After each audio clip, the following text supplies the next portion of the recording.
Welcome back to the All I Ever Wanted podcast. I'm Chris, that's producer Mac. Today is a follow-up video to a video we did a few months ago entitled, You're Networking Wrong.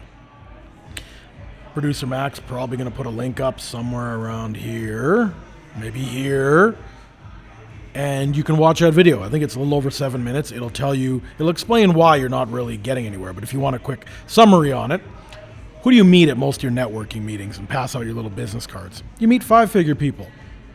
Let's be completely honest. You meet five-figure and low six-figure people.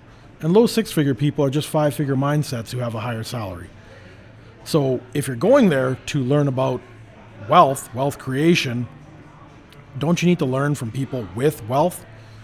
7, 8, 9-figure people? Because those people sure as hell are not showing up to your mixer, shaker, community get-together, networking party, build a Rolodex. Sorry. Those people aren't showing up because there's nothing that they're going to learn from a five-figure person. You will learn, or you will meet some drinking buddies, maybe someone who can help you build a fence, maybe someone who can sell you a house, paint your walls, something like that. You can meet those people. They're great people. But if your interest in networking is to build a network of wealthy individuals who you can learn from, who get mentorship, you're going to have to go to the places where those people are. And you know where they're not? Networking meetings for five-figure people. The only person making money at a network meeting for five-figure people is the people who sold the tickets to 100 or 200 people to come to this thing as a social gathering. Let's call it like it is. The most you get out of it is a hangover. So where are the people that you want this mentoring from?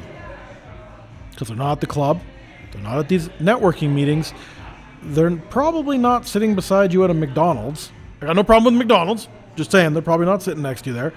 So how do you put yourself in the way of their knowledge and where you are? Well, I can speak from personal experience. One of the easiest ways to get into or get involved with charities. And I'm not talking the lower end charities. You're going to have to go to ones where they throw galas. You know, it's $5,000 or $10,000 per table of 8 or 10 people. Yeah, it's a lot, $1,000 a plate. But how are you going to play that game without inserting yourself into that lifestyle? It's going to require some type of investment for your future. And that might be a $500 or $1,000 seat at a table to now network with the people who know things. And you don't outright ask them how much they make and try and decide who's worth the most. You're going to have to just small talk. You're going to have to figure out, you play golf? Can I come out and do a couple rounds? Or, if everybody starts talking around the table, maybe, if you've addressed someone who you know is doing quite well, maybe you talk to them and say, I'd love to sit down and, when you and your friends get together, I'd love to sit down and just be a fly on the wall. I won't ask any annoying questions. I'm saying fly on the wall because this one's right here right now. I won't ask any annoying questions, but I'd love to just listen to how your minds work.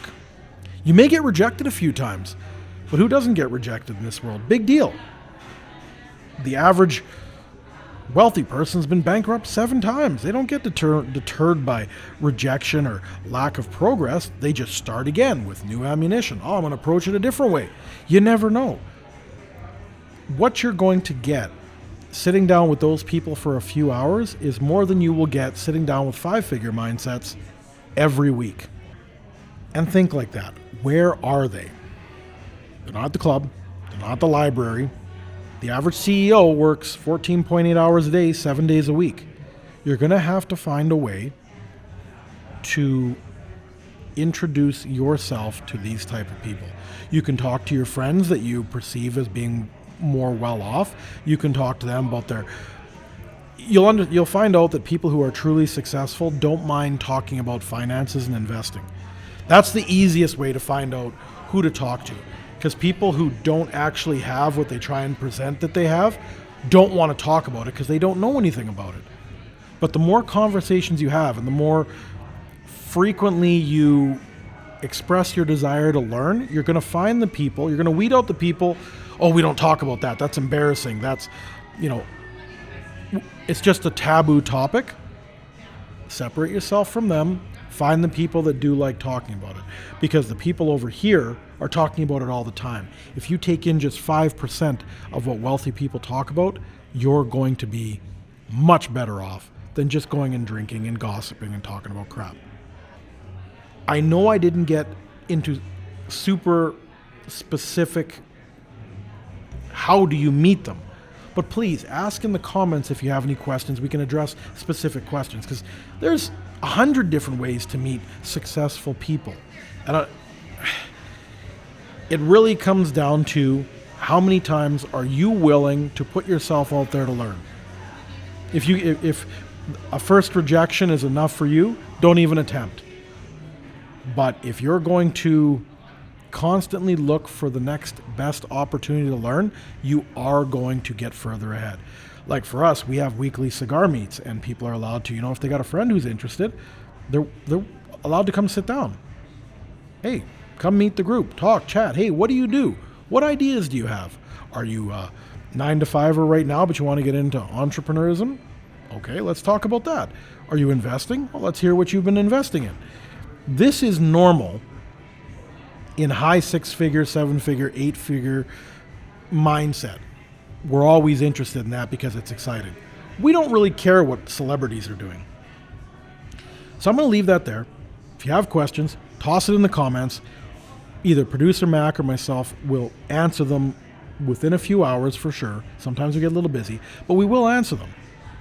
Just keep in mind that you're going to have to keep an open mind going into any situation, because you're not in the group that you want to be in, so you don't know how to ask the questions that you're really trying to get to. The questions you first ask are not the questions that you should be asking, but you don't know it yet because you're not at that level. So understand that you probably won't have the right terminology when you do, but don't worry. These people are not going to intimidate you. They don't intimidate you because they have more. That's an illusion that you get from people trying to make you think they're doing better than you. They will look down at you. People who put their feet to the pavement and built wealth understand how hard it is, and I guarantee you they had help somewhere. So more often than not, they are willing to give you their time as long as you're being respectful. And that's a completely other video that we did, how to approach a mentor, because you need to be respectful. And maybe cameraman Mac will put that one on the other side this time. That one's a very short video. I think it's only 4 minutes, but understanding what a mentor has to take on as far as liability when they accept you as a mentee, that's a completely different other angle. But look, here we go. I'm ranting again. We're going to end this here. Questions, comments, you know how to do it. Get a hold of us that way. Otherwise, like, comment, subscribe. I'm Chris. That's producer Mac. All I Ever Wanted podcast. We're out.